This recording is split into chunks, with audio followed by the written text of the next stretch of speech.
আসসালামু আলাইকুম সকল ভিউয়ার্স অ্যান্ড সাবস্ক্রাইবার্সদের কুকিং চ্যানেল বিডিতে ওয়েলকাম জানাচ্ছি। আজকে আমি খুবই মজাদার একটা রেসিপি করে দেখাবো, যা ছোট বড় সবাই পছন্দ করবে। আমার আজকের রেসিপি ফুলকপির টেম্পোরা। তাহলে চলুন দেখে নিই রেসিপিটি করতে কী কী লাগছে আর তার পুরো প্রস্তুত প্রণালী। টেম্পোরা তৈরি করার জন্য আমি এখানে ছোট একটা ফুলকপি নিয়েছি। কপিটা কেটে ফুলগুলো ছোট ছোট করে নিয়েছি। একটা বড় বোলে বেশি করে পানি দিয়ে ভিজিয়ে রেখেছি। অনেক সময় ফুলের ভিতরে ছোট ছোট পোকা থাকে, পানিতে ভিজিয়ে রাখলে পোকাগুলো বের হয়ে যায়। পানি থেকে উঠিয়ে ফুলগুলো ফুটন্ত গরম পানিতে আমি আধা সেদ্ধ করে নেব।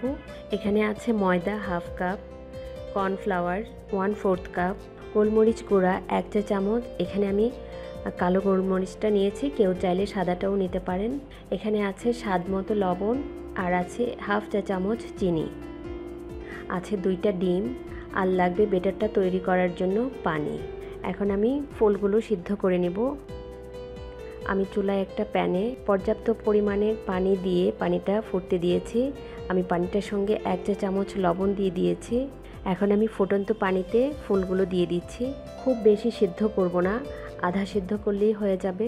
এইভাবে পানিটা দিতে হবে যেন ফুলগুলো একদম পানির নিচে ডুবে থাকে। তাহলে একটু অপেক্ষা করছি ফুলটা সিদ্ধ হওয়ার জন্য। এখন আমি বেটারটা তৈরি করে নেব। আমি ডিমগুলো ভেঙে নিয়েছি, দিয়ে দিচ্ছি চিনি, লবণ, গোলমরিচ গুঁড়া। একটা হুইস্ক দিয়ে এভাবে বিট করে নিতে হবে।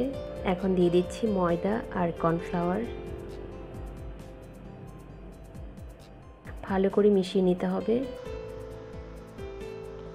এখন আমি অল্প অল্প পানি দিয়ে বেটারটা তৈরি করব। খুব ভালো করে নেড়ে দিতে হবে, ময়দার দানাটা যেন না থাকে। আর একটু পানি লাগবে, আমি আরেকটু পানি দিয়ে দিচ্ছি। খুব ভালো করে মিশ্রণটা করে নিতে হবে।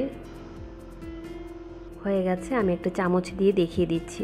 ঠিক এই রকম কনসিস্টেন্সি হবে, খুব বেশি পাতলা না আবার খুব ঘনও না। এখানে পানি লেগেছে 3 টেবিল চামচের মতো। ফুলগুলো সিদ্ধ হয়ে গেছে, আমি পানিটা ঝরিয়ে নিয়েছি। আমি চুলায় আগেই তেলটা গরম করতে দিয়েছি, তেলটা গরম হয়ে গেছে। এখন আমি একটা একটা করে ফুল বেটারে চুবিয়ে তেলের মধ্যে দিয়ে দিব। খুব ভালো করে লাগিয়ে নিতে হবে বেটারটা। দিয়ে দিচ্ছি। একটু কাছ থেকে ছাড়তে হবে, নয়তো দেখা যাবে তেলটা গায়ে ছিটে আসতে পারে। এক পাশ হয়ে গেলে উল্টিয়ে দিব। খুব বেশি লাল করব না, টেম্পোরাটা একটু সাদা সাদাই থাকবে। এক পাশ হয়ে গেলে আবার উল্টিয়ে দিব। একটু সময় অপেক্ষা করছি।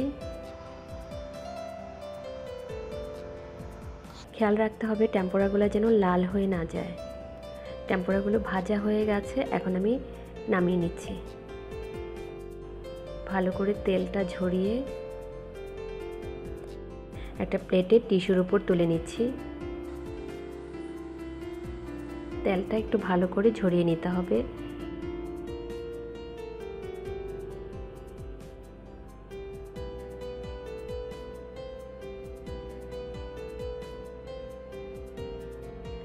ভাজা হয়ে গেছে, তুলে নিচ্ছি।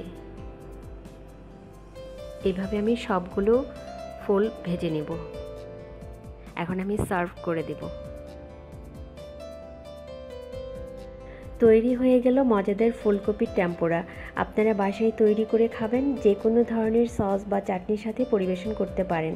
আমি এখানে টমেটো সস দিয়ে সার্ভ করেছি। আমার রেসিপি যদি ভালো লাগে তবে লাইক ও শেয়ার করবেন।